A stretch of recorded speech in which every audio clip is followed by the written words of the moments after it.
정필모 의원님 질의해 주시기 바랍니다. 네, 우선 저 영상 틀어주십시오. 영상 틀어주세요.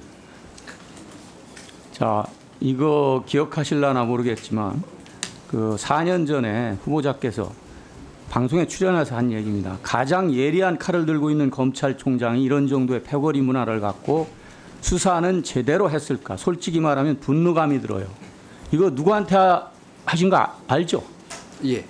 당시에 윤석열 검찰총장한테 한 얘기입니다. 지금도 같은 생각이십니까? 그때는 그렇게 생각을 했었죠. 그러나 그 뒤에 말하자면 이분이 하시는 걸 보고 좋습니다. 제가 됐습니다. 지지하기로 한 겁니다. 예. 그 이후에 그 윤석열 대통령 중앙선대위 미디어 소통 특별위원장 그리고 대통령 당선인 특별고문 그리고 후보자로 지명되기 전까지 대통령 비서실 대협력 특별보좌관 재직하셨죠. 네. 자, 이렇게 태도를 돌변해서 활동을 한 거, 아까 물론 뭐 생각이 바뀌었다고는 얘기하셨지만 공직 후보자 이전에 한 인격체로서 정말 이거 부끄럽지 않습니까? 이렇게 태도를 돌변할 수 있어요? 아니 전혀 부끄럽지 않습니다. 그래요? 네. 좋습니다.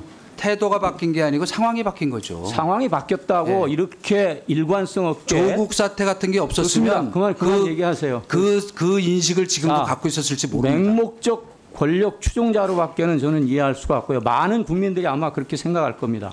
그리고 더 큰 문제가 있습니다.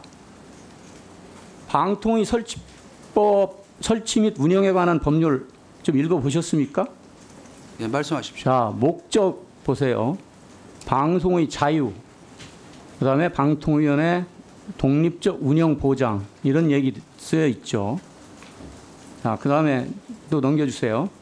10조에 보면은 위원장을 포함한 방통위원회 결격 사유가 있습니다. 여기에 대통령직 인수에 관한 법률 제6조에 따른 대통령 인수위원회 위원은 신분을 상실한 날로부터 3년이 지나지 아니한 사람이다. 물론 인수위원을 안 하셨을지라도 당선인 특별 고문, 그다음에 현직 대통령의 특별 보좌관인데 바로 방통위원장으로 지명되셨어요. 당시에 이 법이 2015년도에 통과될 때 방통위의 독립적 운영이 보장되어야 하며 위원 선임에서도 정파성을 배제하도록 해야 한다. 그다음에 결격 사유를 강화하는 이유가 정적 편향성을 방지하기 위한 거라고 되어 있습니다. 이 법안의 취지를 보면은 후보자께서는 사실상 자격이 없는 겁니다. 이와 관련해서 방통위가 당연히 법제처에 유권 해석을 의뢰했어야 합니다. 그렇지만 하지 않고 있습니다. 국회가 추천한 치민위원회에 대해서는 법제처에 의뢰해가지고 지금까지도 아직 답변을 못 받고 미기적거리고 있는데 도대체 이걸 하지 않는 이유가 뭔지 모르겠어요. 그래서 제가 국회 입법조사처에 할 수 없이 의견을 물어봤습니다. 입법조사처 얘기가 비록 명시적인 법령이 없다 해도 당선인 특별고문과 인수위원 간의 유사성을 인정해야 한다고 이렇게 답변을 하고 있습니다. 예, 여지도 있음 이렇게 되네요. 그 얘기는 후보자가 엄격한 의미에서 이거 법적인 논란이 있기 때문에 자격이 없을 수도 있다는 것을 의미하는 겁니다. 인정하십니까? 법안의 명문 규정으로 인수위원은 안 된다. 제가 2008년에 인수위원이었거든요. 그건 법원의 자꾸 해석이고요. 네. 이거는 해석을 바라볼 필요가 있습니다. 그다음에 후보자는 이처럼 본질적인 자격에 문제가 있을 뿐만 아니라 앞서 여러 의원님께서 지적하셨듯이 증여세 관련된 거, 그다음에 언론 통제 및 탄압과 관련된 거, 아들 학폭 개입과 관련된 여러 가지 의혹들이 남아 있습니다. 이것은 공직 후보자로서 매우 부적격한 것들입니다.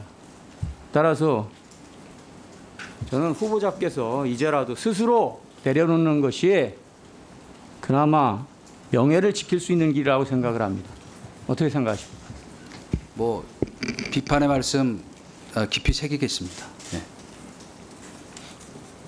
물러나실 생각이 없으시다 그러는 거죠? 뭐 임명권자가 물러나라 그러면 지금이라도 물러나야죠. 그다음에 앞서 여러 의원님께서 지적했듯이 YTN의 보도 개입 사례, 뭐 이게 국정원 문건이나 여러 재판 과정에서 드러난 문건들 다 앞서 얘기했기 때문에 제가 추가적으로는 말씀을 안 드리겠습니다. 박근혜 대통령 시절에 이정현 홍보수석이 방송법 4조 위반으로 해서 형사처벌받은 거 알고 계시죠? 알고 있습니다. 방송법 4조의 방송 편성에 관련된 조항 알고 계십니까? 알고 있습니다. 누구든지 방송 편성에 관여하여 이 법 또는 다른 법률에 의하지 아니고서는 어떠한 규제나 간섭을 할 수 없다. 네. 아까 공윤정 의원님 질의 과정에서 네.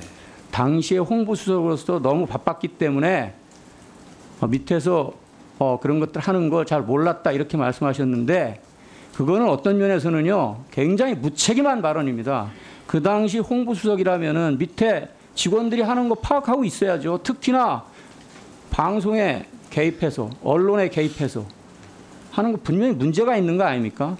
국민일보에 전화하신 건 본인이 하셨죠. 그거는 예. 아내분 토지 네. 부동산 투기 관련해서 입사 동기이고 몇십 년을 아무리 아는 입사 동기여도 사이니까 공직자로서 인정에 아무리 우수한 거죠. 입사 동기라도 해서는 안 된 일을 하신 겁니다. 그거는 압력으로 비칠 수밖에 없는 겁니다. 네, 근데 기사가 결국 나갔습니다. 그게 신문이니까 방송법 조항을 적용하지 못하는 거죠. 기사가 결국 나갔습니다. 안 나간 게 아니고. 당시에는 바로 안 나갔습니다. 나중에 나갔습니다.